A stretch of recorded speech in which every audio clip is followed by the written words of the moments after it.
I Okay, so we're in Pirkei Avot, and for those of you are looking for a nice addition, I've been I have this Koran Pirkei Avot. Like there are two of them. One has the commentary of Adin Steinsaltz. One has the commentary of Mark Angel and the translation of Jonathan Sachs. This is the Mark Angel version. It's actually quite nice. It's compact. You can, take it with you places, and so on. There's a Safaria version, the Safaria version, which is, I think there are probably multiple Safaria versions, truthfully. You can check for yourself on that, and that's in the chat, and so you can take a look at that.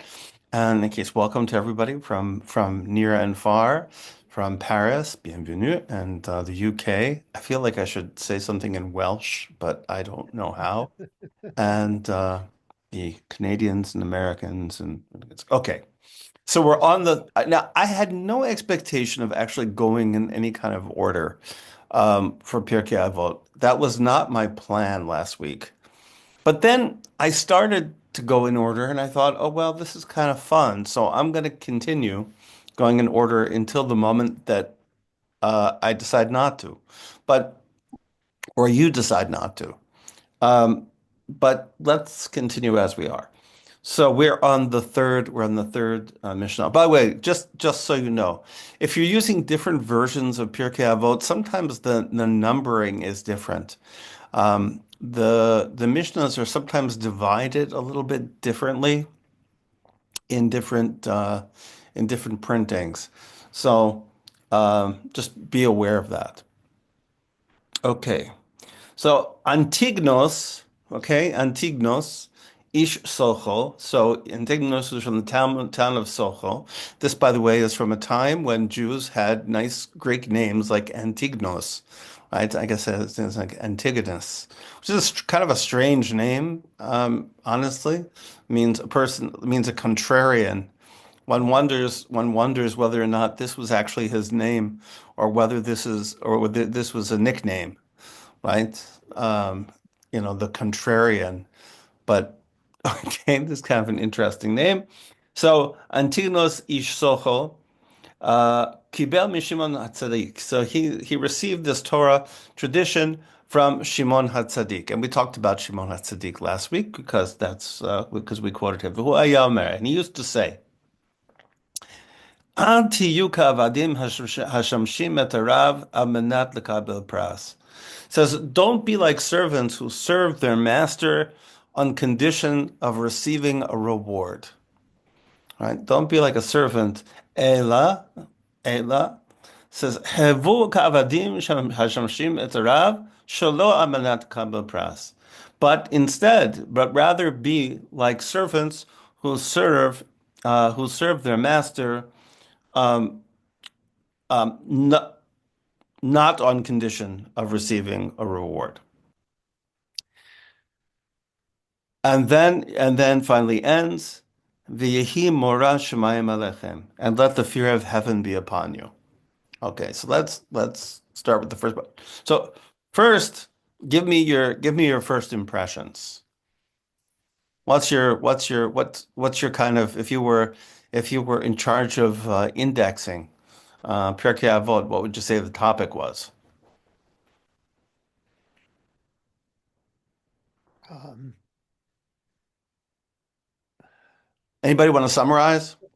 You will. yeah, sorry, I have a lot of problems with this passage, but let me try and answer your question first, Okay. which I think what they're trying to say is discussing the kavana, the attitude that you should take in performing the mitzvot. Okay. Why that he's trying to say that it is important to take into account why you're performing the mitzvot as well as whether you are performing the mitzvot.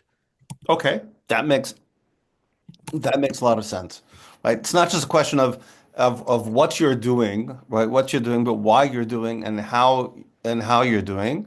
Linda says, don't make it transactional, right? And that's also part of it, right? It's like doesn't shouldn't be a quid pro quo relationship, um, right? Uh, so one thought, I mean, I have a lot of I have a lot of thoughts about this, and also some problems. Um, so what kind of person? Okay, so the word avadim, right, could mean a servant. It could also mean a slave, right? It could mean either one of those things, right? Both of those things could be either one of those things. But what kind of servant? So I mean, your normal servant, your average servant, expects to get paid, right?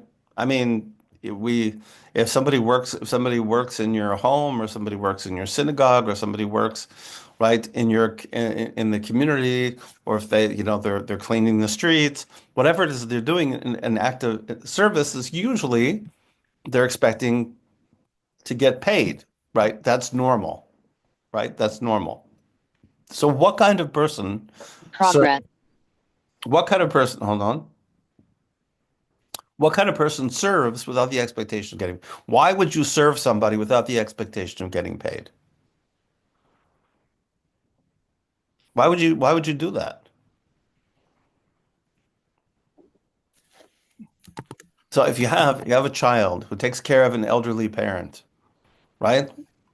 They have no expectation of getting paid. Why are they doing it? They're doing it out of love, right? They're doing it out of love. They're doing it because they love. So there seems to be, right? Okay, so he didn't say, right, he didn't say out of love, right?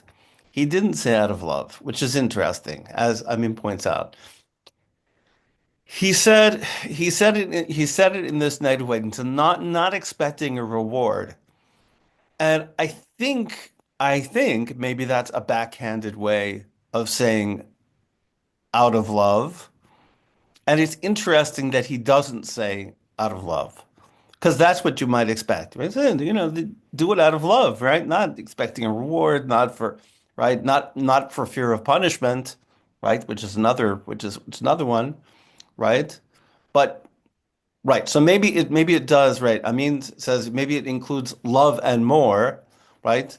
There could be other motivations. And it's interesting because then we're going to deal with the last part, right? Because our conclusion might be our conclusion might be that he's talking about just out of love, right? And then he adds this last piece where he says, "Yehi mora shamayim alechem," and let the fear of heaven be upon you. It's like you might, right? If you were to take that out, this is a little bit of a rabbinic trick. Okay.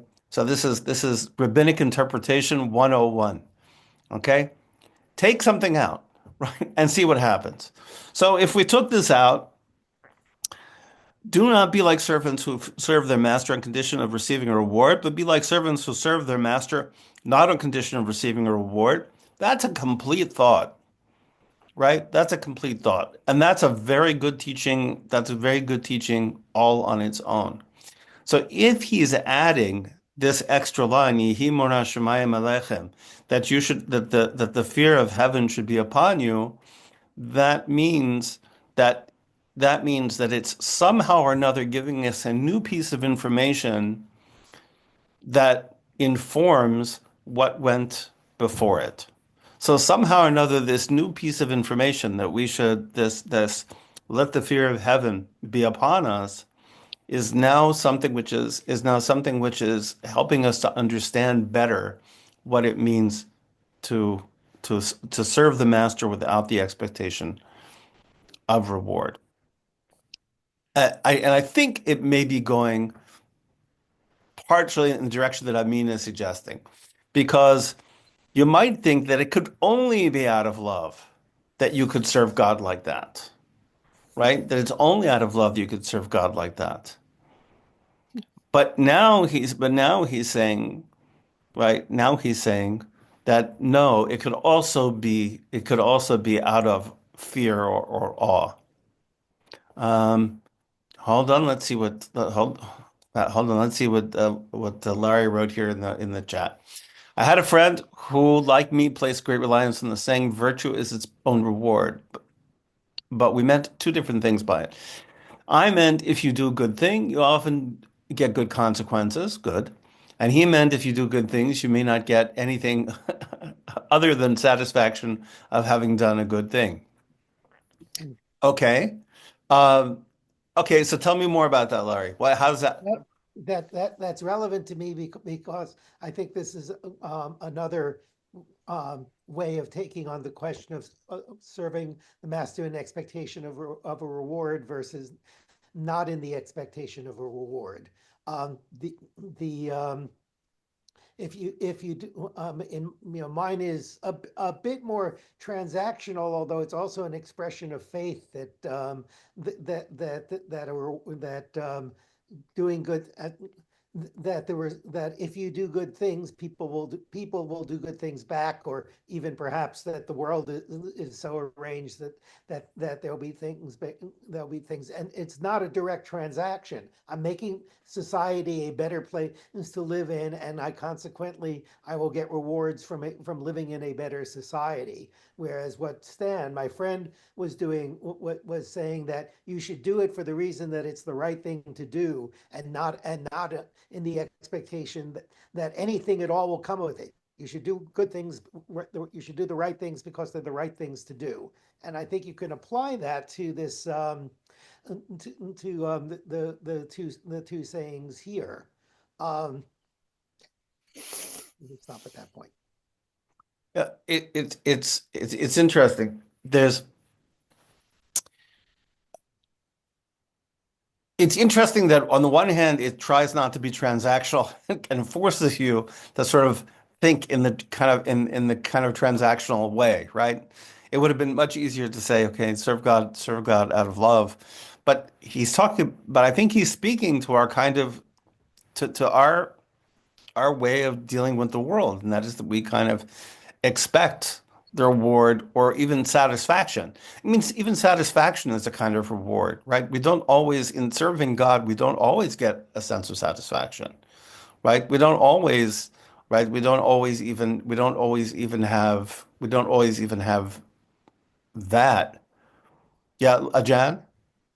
I think it's the concept of reciprocity is okay and important because we serve God because we feel He cares for us, um, and we are the only modern religion is has come to that point because I mean when you were serving Baal or some of the elephant guy and all that stuff, were they taking care of you? No. Maybe yes and maybe no, but we didn't, that concept wasn't part of our religiosity. Right. I feel that because God cares for me, that serving him would be a natural, you know. Hmm. Well, That's okay, that's a really that's a really good point.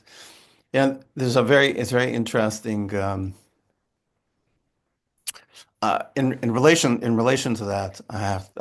I know I always go off topic, but I'm going off topic again.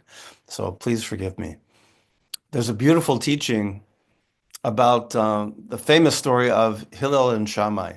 Right? The story goes, it's a well-known story that there was a Greek, and he goes to the house of Shammai, who was a scholar, and and who was also a carpenter by profession. And he says to him, "If you can, teach me the Torah on teach me the Torah on 1 foot." The implication being that maybe I'll convert. And the guy and Shammai gets angry at him and hits him with a stick and tells him to go away. He goes to Shammai's competition, and he goes to Shammai's competition, and he says, "Teach me the Torah on 1 foot." Right, standing on 1 foot, and um, and maybe I'll convert. And so Hillel stands on 1 foot, and he says, "Don't do unto other people, don't do unto, don't do what is to others what is hateful to you." Okay, what's hateful to you. The rest is commentary. Go and learn. So it's a great story, right? It kind of points us in the direction that the Torah is all about how we treat other people and everything else. But it's also very weird. It's also very weird. If you think about it, it's very strange. Because how does it answer your question? This is the Berditchever Rebbe's question, not my question. How does it answer the question? Right? Supposedly, that is summarizing the entirety of Torah, 613 mitzvot, and that's the summary. Well, it covers, it covers some ground, but it doesn't cover all of it. So the Berditchever Rebbe says it like this. He says, he says, if you had $1 million, right? If you had $1 million and you took that $1 million and you invested it, and you gave it to somebody. Somebody came and they asked you to borrow it. And you would expect them to say thank you. You would expect them to be kind to you. You would expect them maybe to pay you back. You expect them to invest the money for you and give you something back, right? But you would expect some kind of gratitude back from them. And if they took that money and they used it to do something against you, right? So they created a business that was going to destroy your business, or they did something which was harmful to you with that money, you'd be really upset. So he says, what? So don't do. So what does it mean? Don't do to others. The other is God. Don't do to God what you wouldn't want somebody to do to you. You would not want somebody to be ungrateful to you. So show gratitude to God. So since that's the basis of the entire service of God is your gratitude, so show your gratitude. And so that's how. And then he says the rest is commentary. The rest is commentary because then it's the details. How is it that we show our thanks to God? Right? God told us how we show our thanks to God. But essentially everything that we do is just not doing to God, right? What we wouldn't want anybody to do to us. We don't want anybody to be ungrateful to us. So it so I know something you said triggered that explosion in my head. So excuse that. Excuse that. So one thing that's interesting, a beautiful story. I think it's the Rebbe of Krasna.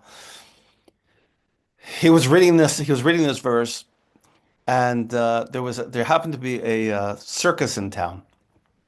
So he took all of his um, disciples out to the circus, and there was a guy, on a tightrope, and he is walking the tightrope, and he turned to his servant, he turned to his disciples, his students, his chassidim, and he said, "Listen, do you think this guy at this very moment is thinking about how much he's going to get paid?" And they said, "No, he's thinking about steps. He's thinking about, his next steps. He's focusing on his work." He says the same thing with us. He says, if we're going to make it through this world, right? This world, which is a very narrow bridge, right? As Rabbi Nachman says, if this world is as difficult as it is, and we're going to make it through. If we spend all of our time worrying about what we're going to get out of it, what we're not going to get out of it, then there's no way that we're ever going to be able to take the next step, right? There's no way to focus. We can't focus on the outcome. We have to focus on the Larry makes a good point about the story of Shammai. Um, I never thought about the measuring stick, but that makes sense. That you can read the comment, but um, I like the image of Shammai as the Zen master, right, with the stick. Um, uh, maybe if he had realized in that moment, maybe he'd see the ruler and he would have got instant enlightenment. I don't know. Maybe it's possible. Maybe it's possible. Maybe that's what I need is I need to hold the ruler over my head. Um, there's a nice the Baal Shem Tov uh, fools around with the wording of this, by the way. So he says that we shouldn't understand it as be like servants who serve their master not on condition of receiving a reward, but be like servants who serve their master on the condition of not receiving a reward. And that is that we should say to God, I don't want your reward. uh, there's a it's only famous if you happen to be a Lubavitcher, but the Alter Rebbe, the rabbi of Lubavitch, once said, he says, I don't want heaven, I don't want hell, right? I only want God, right? And there's a beautiful uh, Rabbi al-Basri, the famous Sufi saint, also said the very same thing. For instance, I don't want heaven, I don't want hell, I just want God. And uh, so he said, really, really, to serve God properly, you should not get any reward at all. There's a story about I think it's also about the Berditchever Rebbe, that one year there was no etrog to be found, right? The etrog is a fruit, and it's kind of an exotic lemon. Um, but they're fairly difficult to find in Eastern Europe. They grow in more temperate climates. They grow in the Middle East and North Africa and Italy, the Mediterranean, but they don't grow in Eastern Europe. And we need them for Sukkot, right? They're part of the ritual of Sukkot. And sometimes finding one of these was very difficult. And people were searching and searching and searching, so the Berditchever Rebbe should have an etrog for thing. And they finally found him a decent etrog. Okay, it's not like today where there are 5 million etrogim, and people, come with their magnifying glasses. So like, hey, you took what you got. And and somebody found that there was a guy who had a beautiful etrog. So the uh, so the Berditchever Rebbe goes to the man. He says, "Listen," he says, I'd like to buy your etrog." And the guy says, "It's priceless. Nobody else has an etrog. It's priceless. There's no price for something like this." He says, "I'll give you anything." So he said, "I'll tell you what. I'll make you a deal. You give me the reward for all of your mitzvot. You give me the reward for everything you do. Everything, not only everything you did before, but everything you do going forward. Okay? I get everything. Okay? So every mitzvah you do, I get the reward. And if you do that, I'll give you this etrog. It'll be yours, but I get the reward for the mitzvah you do with the etrog, and I get the reward for all of the mitzvot that you do from now until the end of your life, and for everything in the past." And the Berditchever Rebbe was so excited. He said, "Thank you, thank you, thank you." The guy was a little perplexed, right? But he handed over the etrog. And they said, "Why is it that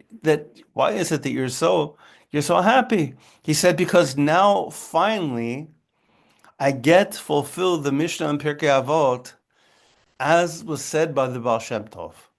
I get to serve God on the condition of not receiving a reward." Right? So he was very happy that he was going to be able to serve God, but he didn't have to worry. He didn't have to worry about it. He's going to get a reward. He's not going to get a reward. It's not his business anymore. He can just serve for the reason that he serves. So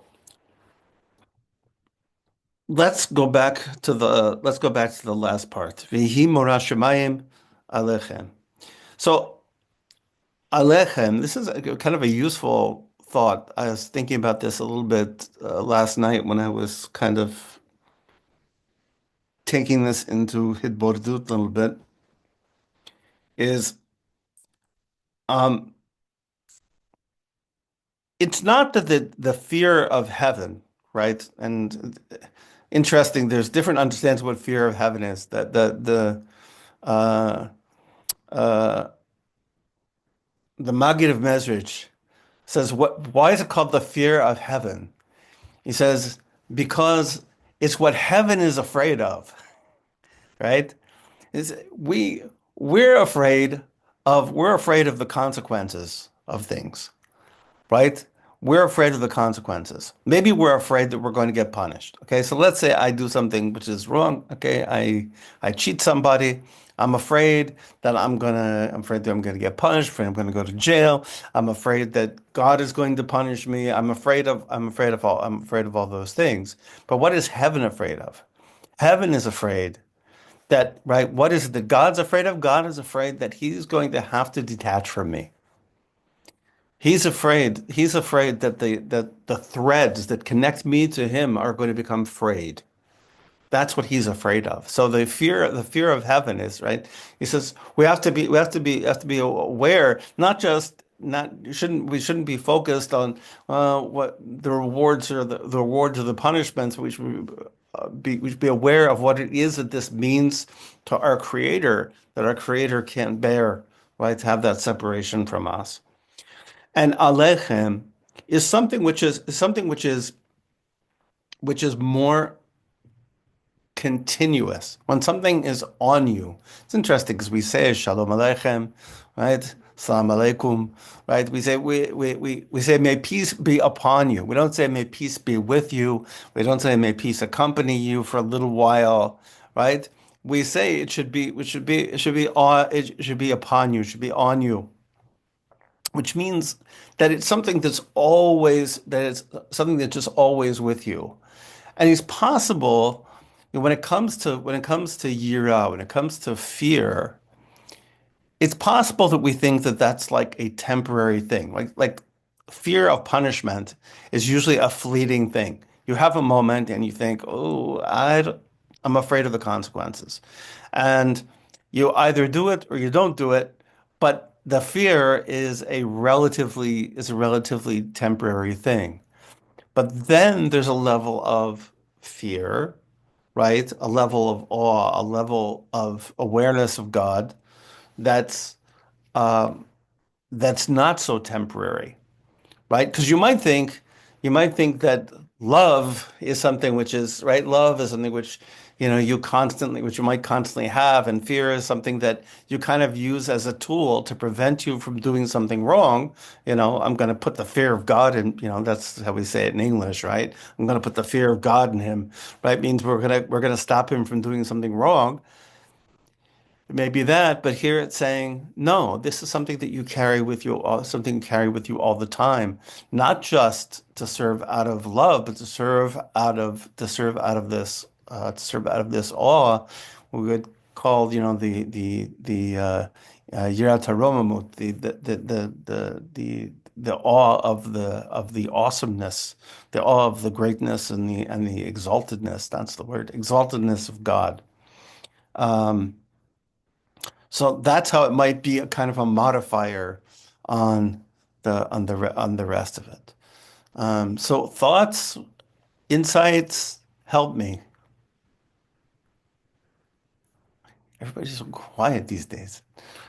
Just when decide that I'm not going to talk so much, I find myself talking too much. No thoughts? Okay, I'm going to go on the next one. Okay, next one. Okay, we start out with now we're continuing with the pairs. Yose ben Yoezer Ish Tzreda. We're always told where these people are from, and I have to admit I don't know where Tzreda is, but that's where he was from. So Yose, the son of Yoezer, who was from the town of Tzreda. And Yose ben Yochanan Ish Yerushalayim, and Yose ben Yochanan Ish Yerushalayim, Kiblu Mehem, received from them.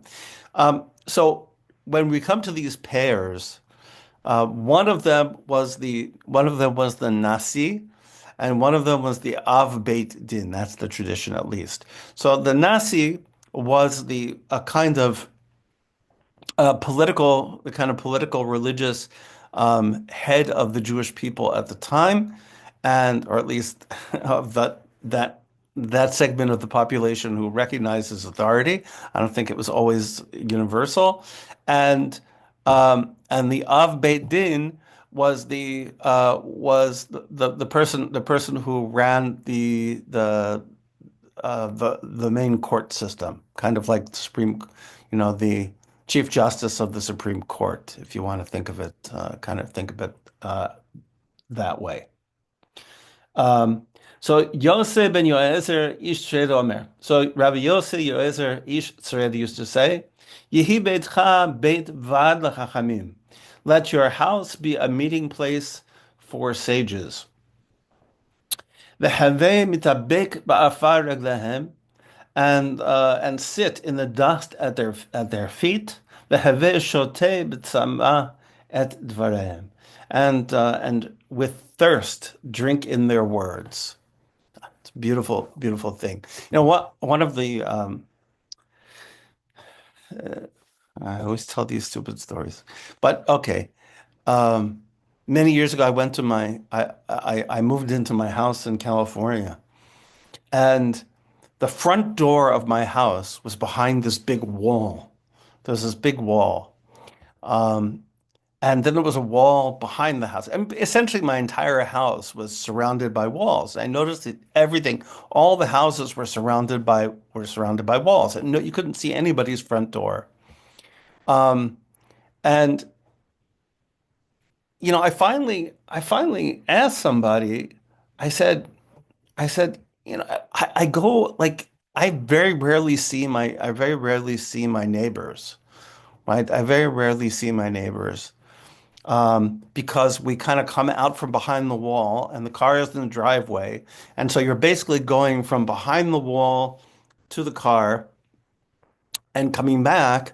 So you basically have a 5 foot opportunity to see you have a 5 foot opportunity to see thank you very much. Larry told us where Sereda is. Thank you very much. I guess I could have done that. I mean, we have our AI companion here. I could have asked the AI companion. But we have Larry instead. Much better. A much nicer beard also. So so you had like a 5 foot, opportunity to see your neighbor. And I asked somebody about it. And I said, it's strange. And he said, well, no, it's not. I said, well, why isn't it strange? He said, because we moved here in order to avoid people. I said, what? He says, everybody knows that this place is a place where you don't meet your neighbors. That's the whole point, right? That's why we're here. This is a don't meet your neighbors neighborhood, right? And so this is saying that your house should be open, right? This says that your house should be open. Your house should be a beit vad, right? It should be a house, a place of gathering. I think very often we think of our houses as kind of like sanctuaries, sanctuaries from the world, as places to get away from everybody else and be away from other people. But this says it should be a beit vad. It should be place, a place of gathering, l'chachamim, for people, for scholars, and for people who are wise. I hate to say scholars, chachamim. We usually mean that, but a person could be a chacham in other ways, right? We treat all elderly people, of which some of us here probably qualify, all elderly people as hachamim because they have the education of age, even if they don't have the education of books. They have the education of experience. So we should open up our houses to the chachamim, to the wise, and even if you're not studying from them, right? You're observing them, right? Even if you're unable to study, even if children are around them, right? Then they absorb their behaviors. They're able to see the kind of grace in which that they deal with the world, and they're able to learn from them. And he says you should sit in the dust of their feet. It's very easy, I've seen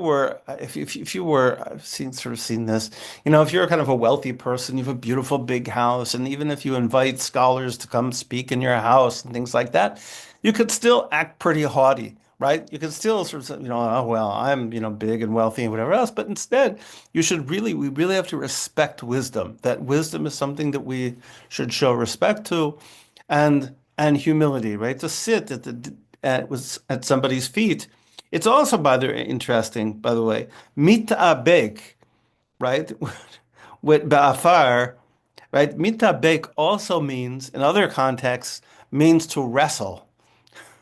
Can also mean can mean to wrestle or to fight or to battle, which is interesting. I've never heard anybody comment on this, but there are contexts where that's what it means. Means literally like to kick up dust, right? To kick up dust. So it can be, it can mean that, but you should so kick up dust with the dust of their feet, right? So that means to sit at their feet. Now it doesn't mean, by the way, I mean it doesn't mean, and maybe the reason why it says hitabek, that it can mean to wrestle, right?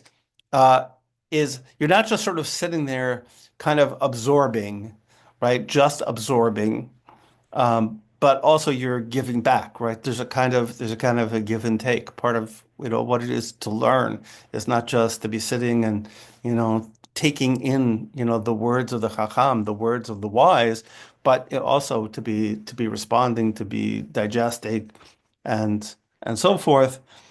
Um, and that you should drink them up, right? So I love the contrast between the dust and the water, right? Two very different things, right? So kind of a nice poetic move there, and to drink them up, drink up their words with thirst. That's not just, you're not just letting it in one ear or the other, but really absorbing them and taking them in and making them part of yourself, and also that eagerness and desire. That the yearning of thirst is something that's, if we think about David HaMelech speaks about it many, Tzamach Hanashi, my heart, my soul, thirsts for you, right? That image of thirst as being this kind of yearning. And so we should be yearning for knowledge, not just, okay, it's something that we do, because it's available, but because we have an incredible yearning for it, like we do. Like when you come in from a hot day, right? You come from a hot day and you run to the refrigerator and you get that cold glass of water, right? And you just can't get it down fast enough. Right? It's just, you need it. And that's how it should be. That should be with wisdom. So we can stop there. We May I can make stop a there. comment? Yeah, because we have 40, it's 1:45, and I never go before more than 45 minutes because human beings can't Oh, pay attention that long. didn't start But until 1:07 though, so we've still got another 5 minutes. that's true. We still have another 5 minutes. You have a comment? Do you have thoughts? I wanted to make a comment.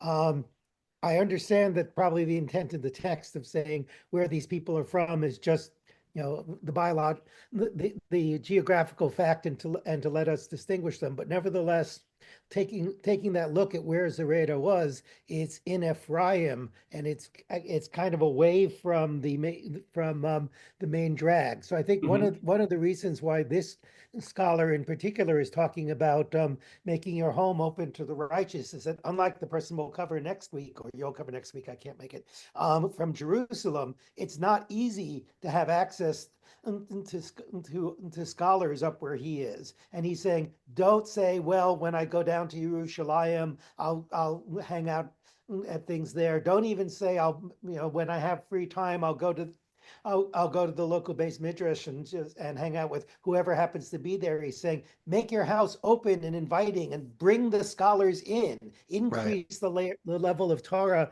that's around you by being hospitable to them. So Right. that was one comment I wanted to make. Very nice. Very nice. That's interesting. That's very interesting. Yeah, right. Uh, He's not in Jerusalem. He's not in the center of right. the places sometimes, by the way, are important, like whenever you see, I didn't look where Sreda was, but whenever you see anybody, like, for example, who's from the coast, okay? Mhm. The coast, the Mediterranean coast was always like the least educated area and largely non-Jewish. So a person who was put from the coast was always considered to be a little bit less educated, or kind of living in a less educated community. So like sometimes that's very significant. So in other words, I have to And look where it's straight is. I have to. I also wanted to make one more comment about the statement of sit in the dust of their feet. And again, I think certainly one interpretation is to be humble. But another thing that occurs to me is that what he's saying is welcome them, even if you're not, one of the big machers in town and you have elaborate accommodations for them. Even if you have to give them, your plain chairs and just sit in the dust, still have them come in. Don't say, "Oh, I'm too poor to host great scholars like Right. that." Right.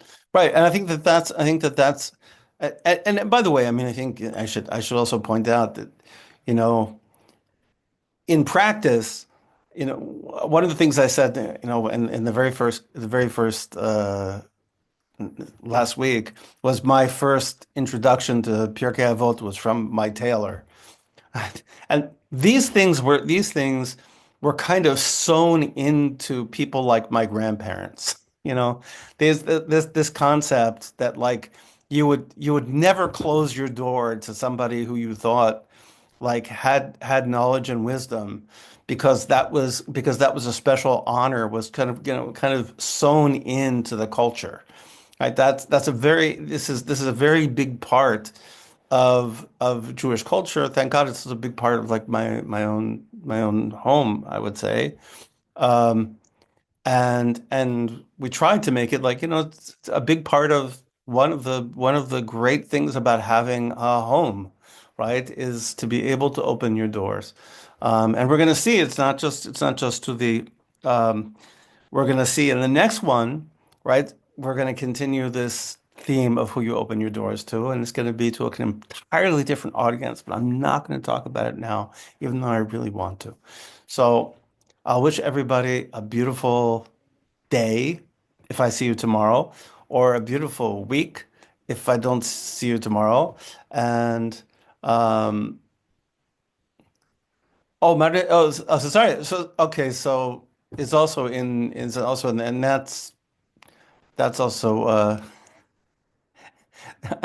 thank you for, I mean, for the GPT fact to know. We should just keep, I'll have to check on ChatGPT for all these place names so I know where they are. Okay, take care. And thank you again, Laurie, for coming. Appreciate your contributions. And I Thank you, appreciate Frank. everybody. Bye. Au revoir. See you tomorrow, Bezrat Hashem.